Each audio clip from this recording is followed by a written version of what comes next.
Assalamualaikum warahmatullahi wabarakatuh. Hai, hello Delvers. Terima kasih kamu udah klik video ini. Dan terima kasih juga untuk kalian yang sudah subscribe channel Tamara Delv dan terus setia nungguin video-video di channel ini. Jadi video yang akan aku bahas di hari ini adalah mengenai tragedi penerbangan yang dialami oleh maskapai Burgen Air dengan nomor penerbangan 301. Kita akan langsung masuk ke informasinya. Sebelum masuk ke kronologi, aku akan sedikit membahas mengenai 3 kru kokpit yang ada di dalam penerbangan 301. Yang pertama adalah Kapten Ahmed Aidam, usianya 62 tahun dengan 24.750 total jam terbang. Kemudian ada pilot pengganti bernama Muhlis Efrana Soulo, usianya 51 tahun dengan 15.000 total jam terbang. Dan seorang first officer bernama Aiko Tiagin, usianya 34 tahun dengan 3.500 total jam terbang. Ketiga pilot ini merupakan warga negara Turki. Kita take off ke kronologi. Tanggal 6 Februari 1996, sebuah pesawat Boeing 757 dengan 29.269 total jam terbang dijadwalkan akan dioperasikan oleh sebuah maskapai charteran milik Turki, yaitu Burgen Air dengan nomor penerbangan 301. Rencananya pesawat ini akan terbang dari Puerto Palata, Republik Dominika menuju ke Frankfurt, Jerman, dan akan singgah di beberapa tempat.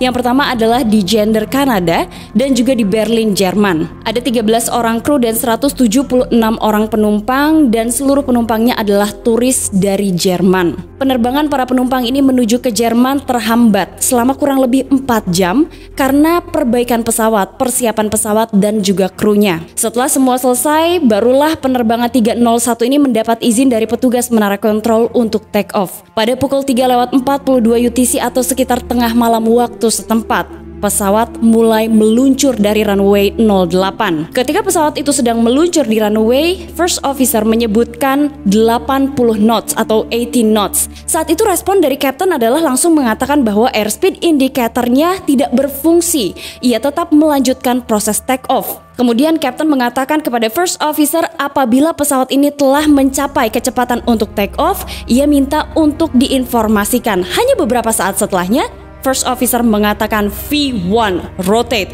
maka saat itu take off tidak bisa lagi dibatalkan. Pesawat mulai mengudara, semuanya normal, roda pendaratan ditarik dan pesawat ini sedang mendaki.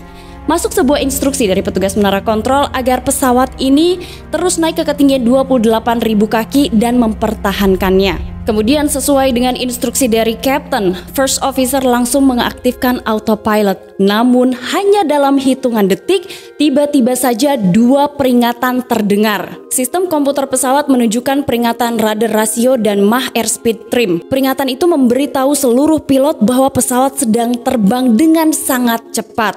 Namun ternyata first officer mengatakan bahwa indikator kecepatan di hadapannya berfungsi dengan normal. Namun kebingungan di ruang kokpit ini sepertinya bertambah ketika first officer menyebutkan bahwa tiba-tiba saja pesawat ini melambat dan terus melambat. Indikator kecepatan first officer menunjukkan pesawat itu berada di kecepatan 200 knot dan terus turun. Sementara di indikator kapten menunjukkan angka 325. Saat itulah kapten kebingungan dan menganggap 2 indikator itu tidak berfungsi. Ia langsung meminta bantuan kepada pilot pengganti untuk mengatur ulang circuit breakers. Circuit breakers itu memang berhasil mematikan bunyi peringatan, tapi sebuah bunyi peringatan kembali terdengar yang mengindikasi terdapat sebuah masalah di dalam penerbangan itu. Lagi-lagi mereka mencoba untuk mengatur circuit breakers dan bunyi peringatan memang hilang, tapi masalah di dalam penerbangan itu tidak hilang. Bunyi peringatan kembali terdengar yang mengindikasi bahwa pesawat itu terlalu cepat untuk ketinggian ketika pesawat sedang mendaki, dan angkanya terus naik menjadi 350 knots. Bingung dengan masalah di dalam penerbangannya, akhirnya kapten mencoba untuk mengikuti apa yang diinginkan pesawat dengan mengurangi kecepatan pesawat. Tiba-tiba ketika kecepatan pesawat itu dikurangi, peringatan stick shaker terdengar. Pesawat mulai bergetar dan pesawat itu mengalami stall. Pesawat yang awalnya sedang mendaki dengan posisi hidung yang normal tiba-tiba terus naik ke atas, dan bagian belakang atau bagian ekor pesawat itu terus turun dan pesawat terus bergetar. Pesawat itu berada di ketinggian 7.000 kaki. Dalam kondisi bergetar, pesawat mulai turun. Kapten berjuang mati-matian mengangkat kembali pesawatnya dengan menarik kolom kontrol. Sementara first officer mengatakan kepada kapten bahwa turunkan hidung pesawatnya. tapi ternyata tidak ada reaksi dari Kapten. Di tempat lain, di waktu yang sama, petugas menara kontrol tidak menyadari bahwa penerbangan 301 sedang menghadapi situasi buruk. Informasi terakhir yang masuk adalah mengenai kode squawk dan dijawab oleh First Officer dengan kata-kata standby. Padahal saat itu posisi pesawat sedang terus turun. Usaha terakhir dari sang First Officer untuk menerbangkan kembali pesawat itu sesuai dengan instruksi Kapten adalah dengan mendorong throttle. Tapi tiba-tiba bunyi peringatan GPWS terdengar. Dengan kata lain, pesawat itu jaraknya sudah sangat dekat dengan air dan tiba-tiba saja pesawat itu menghantam air. 6 menit setelah take off, penerbangan Bergen Air 301 tiba-tiba hilang dari layar radar menara kontrol. 2 kali menara kontrol mencoba menghubungi penerbangan itu tapi tidak ada respon, sehingga mereka langsung mengumumkan kondisi darurat penerbangan 301. Angkatan Laut dari Republik Dominika langsung menuju ke lokasi, titik di mana terakhir kali penerbangan 301 terlihat. Mereka menemukan keberadaan puing-puing, mencium bau pekat dari bahan bakar, tapi mereka tidak menemukan adanya penumpang yang selamat. Pagi harinya, kapal milik Angkatan Laut Republik Dominika dan juga Amerika mencoba melakukan evakuasi. Dan kesimpulannya, tidak ada penumpang yang selamat dari pesawat tersebut. Selain dibantu pada saat proses evakuasi, Republik Dominika juga dibantu pada saat proses penyelidikan mengenai penyebab jatuhnya penerbangan 301. Kita beralih ke investigasi.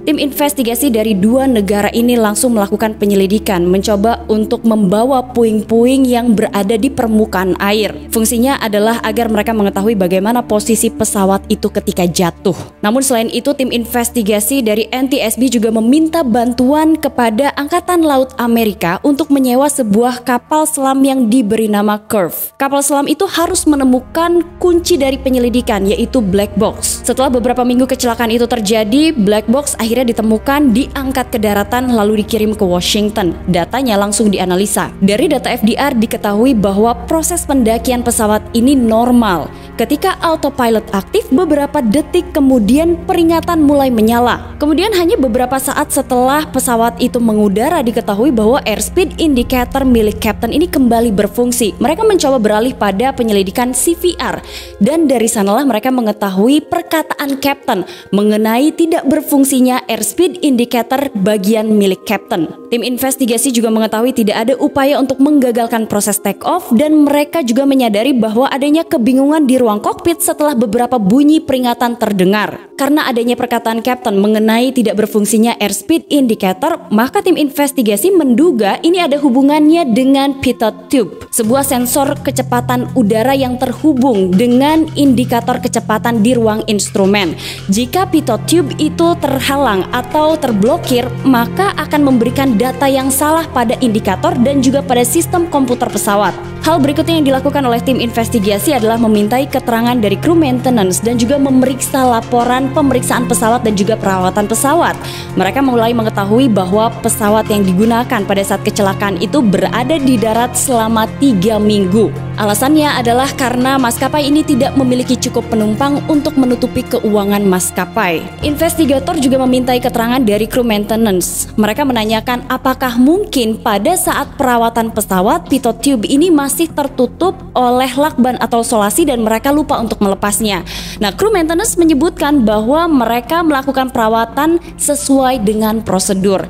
Tapi hanya beberapa saat kemudian tim investigasi mengetahui sebuah informasi bahwa ada sebuah penutup atau cover dari pitot tube pesawat yang mengalami kecelakaan ini tidak terpasang. Menurut standar prosedurnya, ketika sebuah pesawat berada di darat cukup lama, maka cover atau penutup dari pitot tube itu harus tetap dipasang agar tidak terjadinya sumbatan pada pitot tube. Setelah mengantongi informasi mengenai maintenance pesawat, tim investigasi lagi-lagi beralih pada FDR.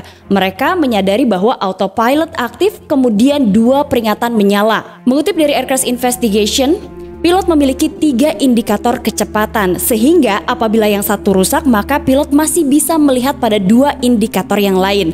Beda halnya ketika pesawat itu diterbangkan secara otomatis dengan komputer. Sistem komputer ini hanya akan melihat atau bersumber pada satu sensor, yaitu pitot tube. Sehingga ketika pitot tube itu terhalang, maka ia akan memberikan data yang tidak tepat atau salah kepada sistem komputer sehingga bunyi peringatan mulai menyala. Kru sepertinya tidak menyadari bahwa pitot tube yang tersumbat telah memberikan data yang salah pada sistem komputer pesawat. Namun karena saat itu autopilot aktif kemudian bereaksi untuk data yang salah, maka hidung pesawat naik dan 2 peringatan terdengar. Hal itu menjadi kesimpulan awal bagi tim investigasi. Setelah melakukan penyelidikan pada FDR, di sana tim investigasi mengungkap sumber besar terjadinya masalah.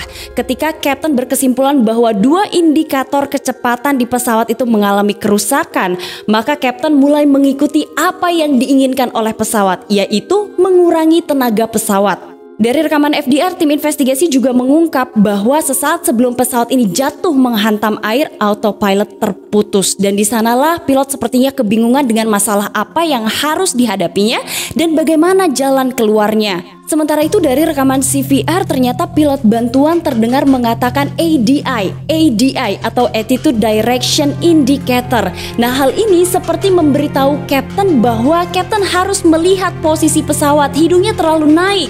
Sebuah kalimat lain juga disampaikan oleh First Officer. Ia mengatakan bahwa turunkan hidung pesawatnya.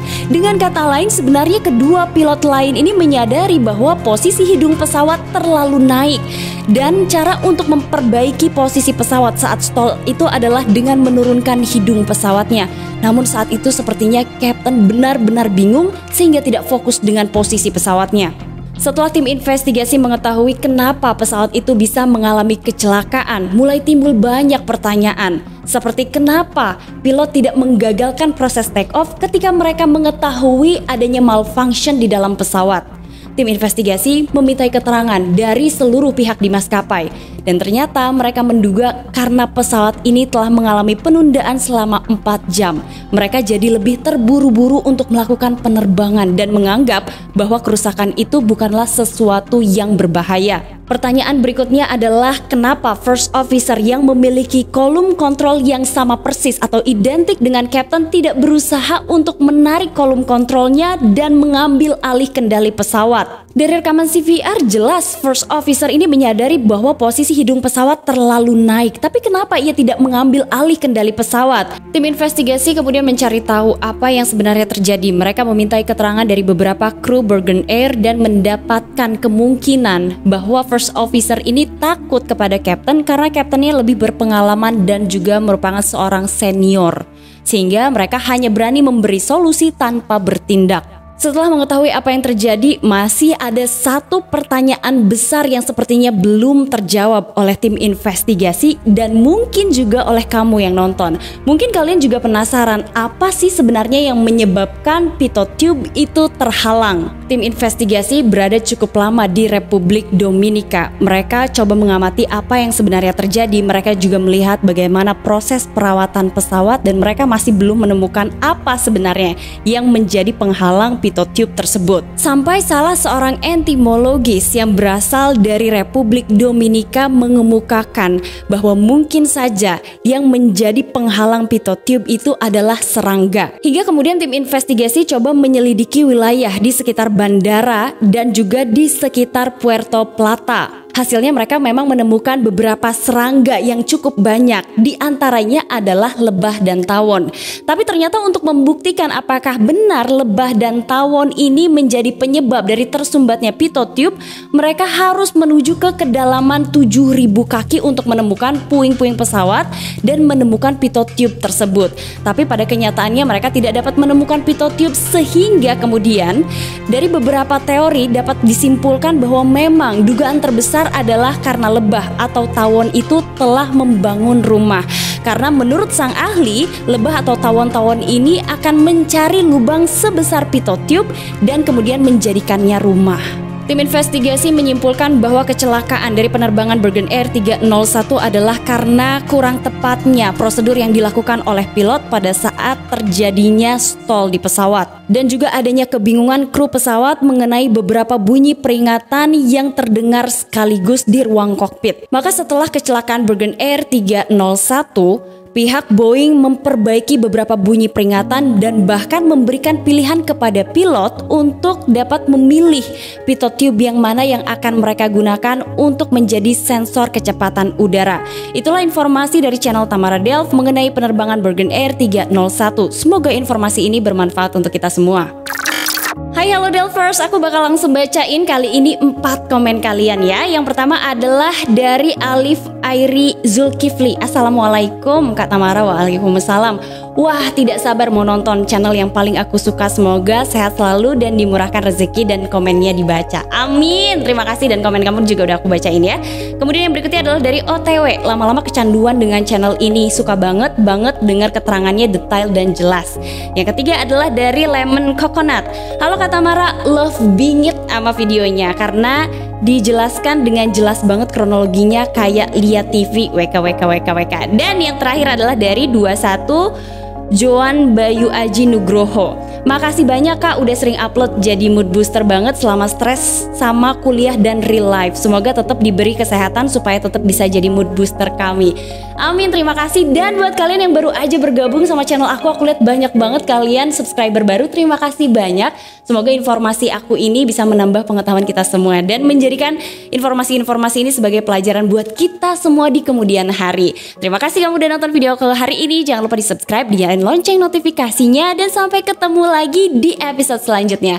Assalamualaikum warahmatullahi wabarakatuh. Bye bye. I love you so much.